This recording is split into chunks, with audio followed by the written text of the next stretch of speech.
Au sommet de ce savant soir, coopération bilatérale, l'Égypte dit être prête à renforcer toutes sortes de coopération avec le Burkina Faso. C'est ce qu'a souligné l'envoyé spécial du président égyptien Badrou Abdulahati, reçu en audience hier par le président du Faso. On en parle dans ce journal. Et puis, lutte contre le terrorisme dans l'espace AES. L'armée malienne intercepte un important lot de matériel destiné aux groupes armés.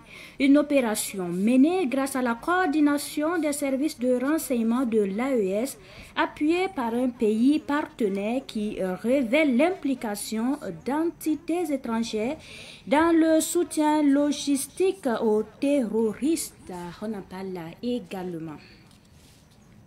Ce sont les principaux titres de cette édition. Mesdames et messieurs, bonsoir et ravi de vous retrouver pour le point de l'actualité. Bienvenue à tous. Le ministre égyptien des Affaires étrangères a remis au président du Faso hier un message de son homologue égyptien Abdel Fattah al-Sisi. L'envoyé spécial a exprimé à sa sortie d'audience que l'Égypte est prête à travailler avec le Burkina Faso et l'ensemble de l'AES dans tous les domaines, y compris sécuritaires. Well, today I had the... J'ai l'honneur d'être reçu en audience avec son Excellence le Président du Faso. Je transmets les salutations de son Excellence Al-Sisi à son frère Ibrahim Traoré. J'ai apporté un message du Président Al-Sisi au Président Traoré sur notre coopération bilatérale et l'engagement de l'Égypte visant à renforcer notre coopération bilatérale, non seulement sur le plan politique, mais aussi sur le plan économique, commercial et sécuritaire, et sur les questions de défense et de sécurité. J'ai dit à son Excellence que je suis venu sur instruction du président Al-Sisi avec une délégation forte de plus de 30 hommes d'affaires issus de divers secteurs, notamment les infrastructures, l'agriculture, la fabrication des produits pharmaceutiques. Je suis très reconnaissant au président du Faso pour son temps précieux qu'il nous a accordé. Nous avons discuté de questions telles que la lutte contre le terrorisme, l'engagement ferme de l'Égypte à soutenir les 3 pays de la Confédération. Nous allons continuer à apporter notre soutien aux 3 pays afin qu'ils puissent lutter contre le terrorisme.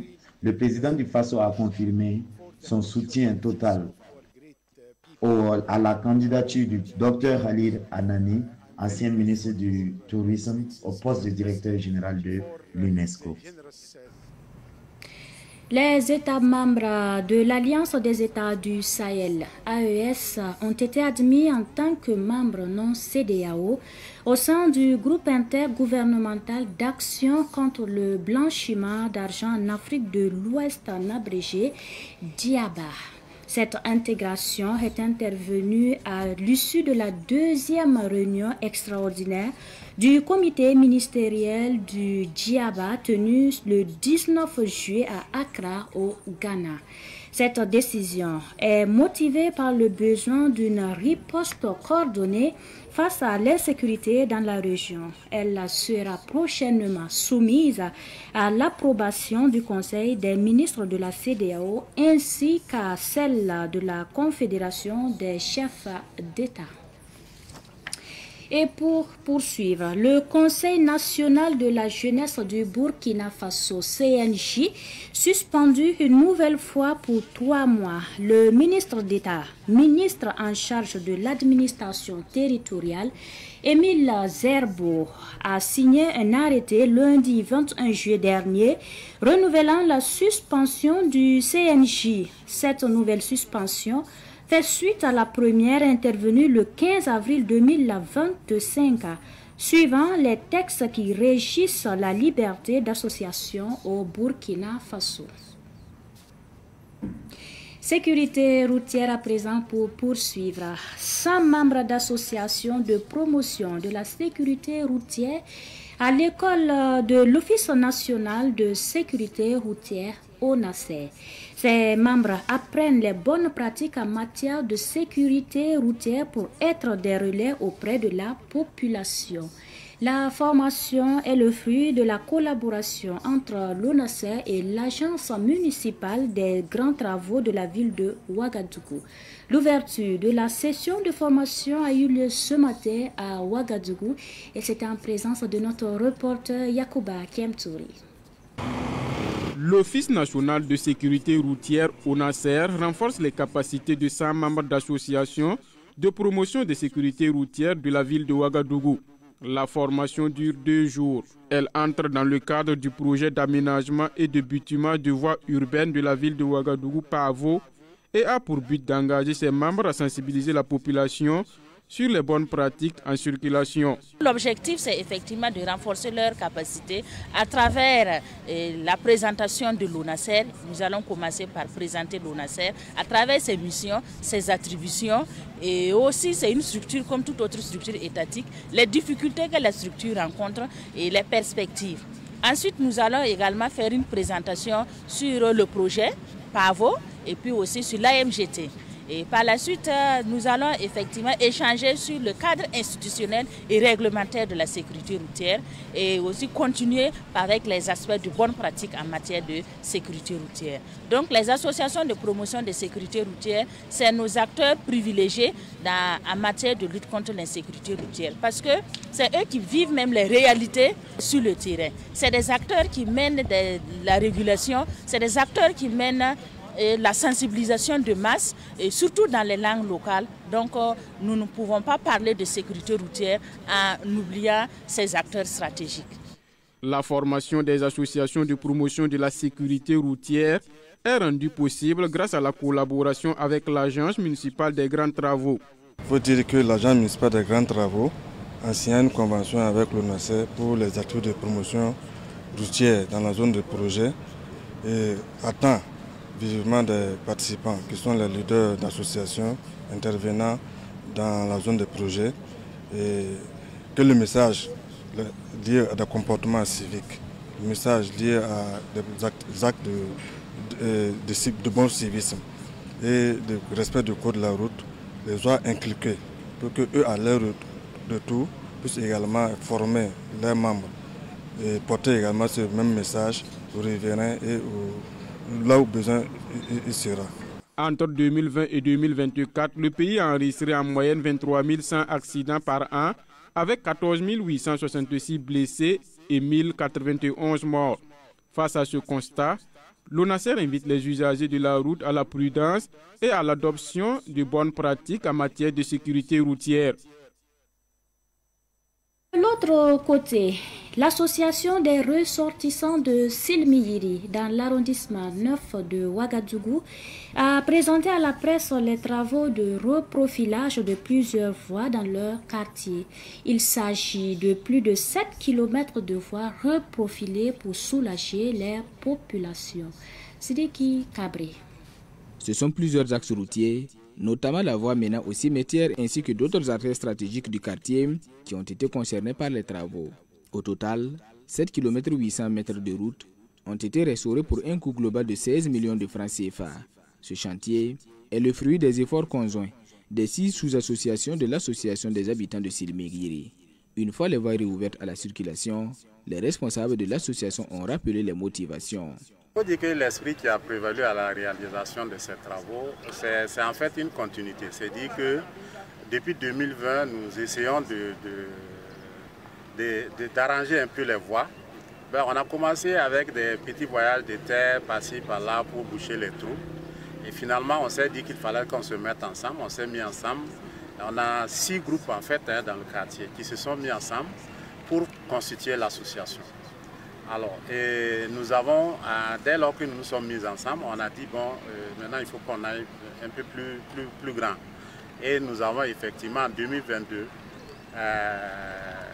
fait le reprofilage des voies. Et même l'autre voie que vous voyez derrière, c'était en 2022 que nous avons travaillé sur cette voie. parce qu'on ne pouvait pas passer. Alors donc on va peut-être faire un clin d'œil à la mairie, si effectivement le gouvernement peut faire en sorte que dans les mairies, on puisse disponibiliser, ne serait-ce qu'un ou deux caterpillars. Ça va permettre aux associations, bien sûr, de payer pour l'entretien de ces machines-là et de pouvoir effectivement arranger les voies en attendant que le goudron vienne. La mairie a exprimé toute sa gratitude envers l'association. Pour elle, cette initiative citoyenne est un bel exemple de complémentarité entre les efforts communautaires et l'action publique. Nous avons constaté des routes de bonne qualité.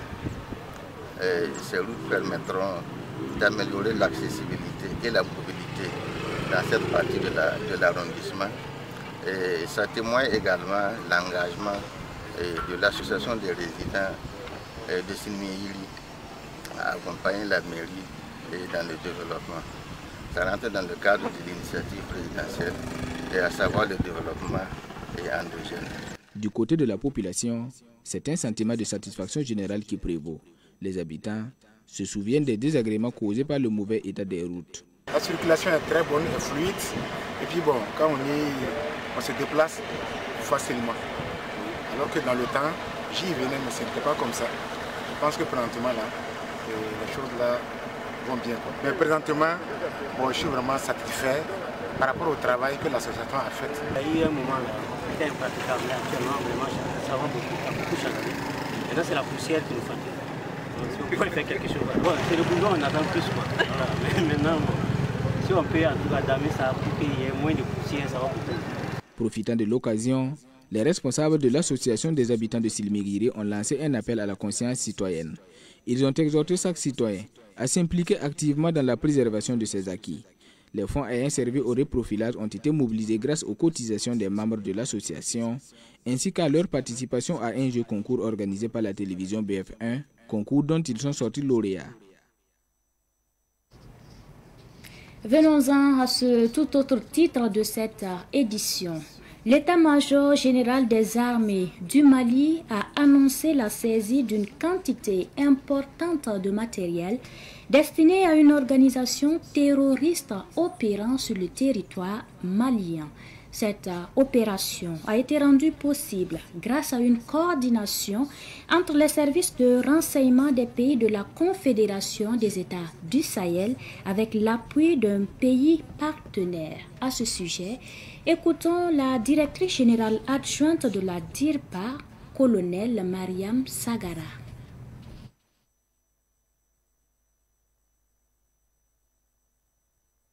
L'état-major général des armées a le plaisir d'informer l'opinion nationale et internationale de la saisie d'une importante quantité de matériel destiné à une organisation terroriste agissant au Mali.